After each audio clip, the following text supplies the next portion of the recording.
नमस्कार। मैं वीके शास्त्री अपने चैनल के माध्यम से आप सभी दर्शकों का बहुत बहुत स्वागत करता हूं। ज्ञान, धन, संतान, विवाह और भाग्य के कारक ग्रहों के महामंत्री देवगुरु बृहस्पति 3 जून 2024 को वृषभ राशि में उदित हो चुके हैं और 14 मई 2025 तक वृषभ राशि में ही उदित अवस्था में गोचर करेंगे और इसके बाद राशि परिवर्तन करके मिथुन राशि में चले जाएंगे। देवगुरु का उदित होना मेष से मीन राशि के जातकों के लिए परम सौभाग्य उदित करने वाला है, क्योंकि पिछले 1 वर्ष से देवगुरु लगातार पीड़ित अवस्था में ही गोचर कर रहे थे और अपना कोई शुभ फल नहीं दे पा रहे थे। आपको याद होगा 2023 में जैसे ही देवगुरु राशि परिवर्तन करके मेष राशि में आए थे, राहु के साथ चांडाल दोष बन गया था और 30 अक्टूबर 2023 को जब चांडाल दोष समाप्त हुआ, राहु केतु ने राशि परिवर्तन किया तो केतु के साथ षडाष्टक योग बन गया।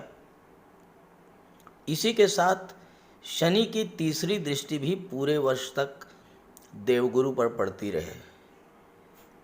1 मई को जैसे ही गुरु वृषभ राशि में आए तो शनि की दृष्टि भी हट गई, केतु का षडाष्टक दोष भी समाप्त हो गया, लेकिन आते ही देवगुरु अस्त हो गए और 3 जून को उदित हुए हैं। गुरु का उदित होना, वृषभ में गोचर करना आने वाले 1 वर्ष तक 14 मई 2025 तक सभी जातकों को अत्यंत शुभ फल देने वाला होगा। तो आज के इस वीडियो में हम बात करेंगे गुरु के उदित होने का मकर राशि के जातकों के जीवन पर क्या प्रभाव पड़ेगा। ये विश्लेषण आपकी चंद्र राशि के आधार पर किया जा रहा है और वीडियो के अंत में मैं आपको देवगुरु के उपाय भी बताऊंगा। तो ये है मकर राशि के जातकों की कुंडली। देवगुरु का गोचर आपकी कुंडली के पंचम भाव में है। यहाँ पर गुरु तीसरे भाव पराक्रम पुरुषार्थ के स्वामी होकर के और विदेश भाव के स्वामी होकर के पंचम भाव में गोचर कर रहे हैं और देवगुरु की दृष्टि कुंडली के भाग्य के भाव पर, लाभ के भाव पर और आपके लग्न के भाव पर पड़ रही है। पंचम भाव देवगुरु को अत्यंत प्रिय है, क्योंकि गुरु पंचम में अति विशिष्ट कारक होते हैं। राशि से पंचम विद्या का जो भाव है, इसमें गोचर करते हुए उदित बृहस्पति का प्रभाव आपके लिए किसी वरदान से कम नहीं है। विद्यार्थियों और प्रतियोगी परीक्षाओं में बैठने वाले छात्रों के लिए ये गोचर और भी सुखद समाचार लेकर आया हुआ है। आने वाले 1 वर्ष तक गुरु पंचम में ही गोचर करेंगे आपके लिए, और अगर आप प्रतियोगी परीक्षाओं की तैयारी कर रहे हैं, पूरे मन से तैयारी कीजिएगा। 1 वर्ष तक 14 मई 2025 तक आपको कहीं न कहीं सफलता जरूर मिलेगी, क्योंकि गुरु लाभ के भाव पर दृष्टि डाल रहे हैं, तो पंचम भाव की चीज़ों का आपको लाभ मिल जाएगा। शिक्षा से लाभ आपको मिलेगा। नौकरी की दिशा में किए जा रहे प्रयासों को बल मिलेगा। पंचम भाव आपके पूर्व संचित कर्मों का है। गुरु 12वें भाव के स्वामी हैं, जो कि धर्म अध्यात्म का है। गुरु धर्म और सत्कर्म के कारक हैं। इस समय आपकी आध्यात्मिक उन्नति के लिए भी अत्यंत श्रेष्ठ हैं। जो लोग योगा में, मेडिटेशन में, ध्यान में रुचि रखते हैं, जो धर्म अध्यात्म से जुड़े हुए हैं, ऐसे सभी जातकों के लिए गुरु का ये गोचर बहुत ही महत्वपूर्ण है। लव रिलेशंस का होता है पंचम भाव, और गुरु तो विवाह के कारक होते हैं, तो प्रेम संबंधी मामलों में प्रगाढ़ता आएगी। लव रिलेशंस को मैरिज में कन्वर्ट होने का भी बहुत अच्छा योग बनेगा। संतान के दायित्व की पूर्ति होगी। आपके बच्चे अगर छोटे हैं, आप उनके लिए, उनकी शिक्षा दीक्षा के लिए इस समय चिंतित होंगे, प्रयास करेंगे, अच्छी जगह उनका एडमिशन होगा। बच्चे अगर बड़े हो चुके हैं, उनको जॉब, रोज़गार, नौकरी की दिशा में सफलता मिलेगी। और अगर अभी आपका थोड़े दिनों पहले विवाह हुआ है, आप नव दंपत्ति हैं, तो आपके लिए संतान प्राप्ति के भी योग बन रहे हैं। गुरु संतान के कारक हैं और आपको संतान का लाभ इस समय मिलेगा। चूँकि लाभ के भाव पर दृष्टि है, आपकी इनकम बढ़ेगी, आय के संसाधनों में निरंतर वृद्धि होती रहेगी। देवगुरु की दृष्टि में अमृत होता है। जिस भाव पर गुरु की दृष्टि पड़ती है, उस भाव को गंगा जल की तरह पवित्र कर देती है, और आपके लिए 1 वर्ष तक गुरु का गोचर बहुत ही महत्वपूर्ण रहेगा। गुरु आपको आपकी इच्छाओं की पूर्ति करेंगे। जो भी आपकी इच्छाएं, जो भी आपके सपने अधूरे रह गए थे, वो इस समय पूरे होंगे, क्योंकि गुरु की दृष्टि लाभ के भाव पर है, जो कि आपकी इच्छा पूर्ति का होता है। गुरु की दृष्टि भाग्य पर पड़ेगी, और गुरु की दृष्टि आपके लग्न के भाव पर पड़ेगी। राशि से नवम भाव पर गुरु की दृष्टि पड़ना आपके लिए किसी वरदान से कम नहीं है, क्योंकि गुरु भाग्य के कारक हैं, और भाग्य के भाव पर दृष्टि डालेंगे तो भाग्य का इस समय पूरा पूरा साथ मिलेगा। लग्न पर दृष्टि डाल रहे हैं, आपका स्वास्थ्य अगर खराब चल रहा था तो स्वास्थ्य में सुधार आएगा, और आने वाले 1 वर्ष तक आपका स्वास्थ्य बहुत अच्छा रहेगा। क्योंकि एकादश भाव आपके सोशल सर्किल का होता है, तो इस समय आपको नए मित्र मिलेंगे, नए लोगों से आपका मेलजोल बढ़ेगा, और समाज के प्रतिष्ठित और उच्च पदस्थ लोगों के साथ आपके रिलेशंस बहुत अच्छे होंगे, और इसका आपको लाभ मिलेगा। आपके घर में कोई मांगलिक या धार्मिक कार्य जरूर होंगे। चूँकि नवम पर दृष्टि है, इस 1 वर्ष में आप कहीं ना कहीं तीर्थ यात्रा, देव दर्शन के लिए भी जाएंगे। अगर आप विद्यार्थी हैं तो आप उच्च शिक्षा के लिए विदेश भी जा सकते हैं।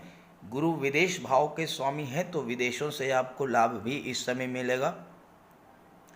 लग्न पर गुरु की दृष्टि पड़ेगी। लग्न आपका व्यक्तित्व होता है, और गुरु आपका ज्ञान है।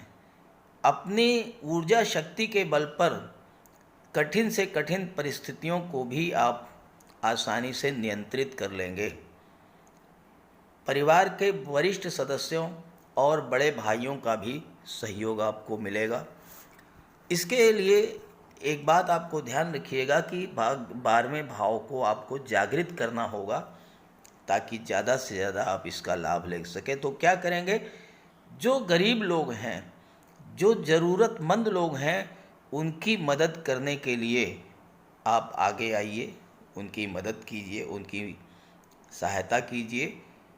और चूँकि 12वें भाव के स्वामी हैं, पंचम में गोचर कर रहे हैं, तो छात्रों के लिए भी किसी विदेशी कंपनी में नौकरी करने के लिए, या किसी दूसरे देश के लिए विदेश यात्रा के लिए, या वीज़ा परमिट वगैरह के लिए आवेदन करेंगे, उसमें भी आपको सफलता मिलेगी।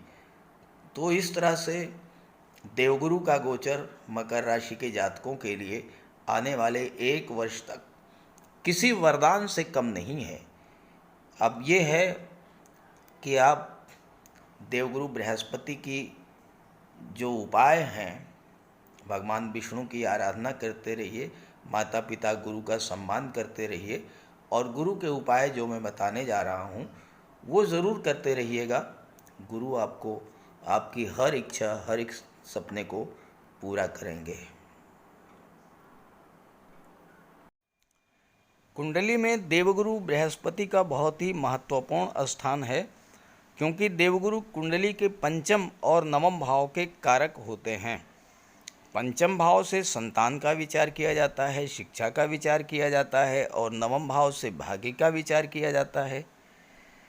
गुरु ग्रह भाग्य के लिए जिम्मेदार माने जाते हैं और किसी भी कार्य की सफलता के लिए देवगुरु का मजबूत होना बहुत ज़रूरी है। जब कुंडली में देवगुरु मजबूत होते हैं तो भाग्य का साथ मिलता है, जिस काम में हाथ डालते हैं वो सफल होता है, विवाह समय से होता है, शिक्षा अच्छी मिलती है, गुरु की कृपा रहती है, धन की प्राप्ति होती है। तो देवगुरु के लिए कुछ उपाय बताने जा रहा हूँ, उपाय ज़रूर कीजिएगा। अगर आपकी जन्म कुंडली में गुरु कमज़ोर स्थिति में है तो आपको गुरुवार का व्रत करना चाहिए। स्नान करते समय जल में आधा चम्मच हल्दी डालकर स्नान करें। स्नान के बाद पीले रंग के वस्त्र धारण करें और साथ ही साथ केसर या हल्दी का तिलक लगाएं। और गुरुवार के दिन भगवान विष्णु की उपासना करें। घर में केले का एक वृक्ष लगा लें, उसकी पूजा करें, उसकी सेवा करें। भोजन में चने के बेसन, चीनी और घी से बने लड्डू का सेवन करें और अपनी क्षमता के अनुसार पीले वस्त्र, हल्दी, शहद, धार्मिक पुस्तकें, इन सब का दान कर सकते हैं। अगर गुरु ग्रह कमज़ोर है तो पुखराज धारण करें, लेकिन इसके लिए किसी योग्य ज्योतिषी की सलाह ले लें। माता पिता, गुरु और बुज़ुर्गों का सम्मान करें, उनकी देखभाल करें और उनका आशीर्वाद प्राप्त करें। साफ सफाई रखें, गुरु की सेवा करें और दही और चावल गरीबों को खिलाएं। किसी गरीब को, किसी दिव्यांग व्यक्ति को भोजन कराएं। किसी वृद्धाश्रम में जाकर के वृद्धों के साथ कुछ समय बिताएं, उनकी समस्याओं को जानें, समझें। कोई ज़रूरी नहीं है कि आप धन से ही सहायता करें, तन और मन से भी आप मदद कर सकते हैं दूसरों की, और ऐसा करने से देवगुरु अत्यंत प्रसन्न होते हैं। और जब देवगुरु बलवान होंगे तो आपको पूरा लाभ मिलेंगे। तो ये उपाय करके देखिएगा, लाभ होगा। कमेंट करके बताइएगा ताकि आपके साथियों को भी इसका लाभ मिल सके। नमस्कार।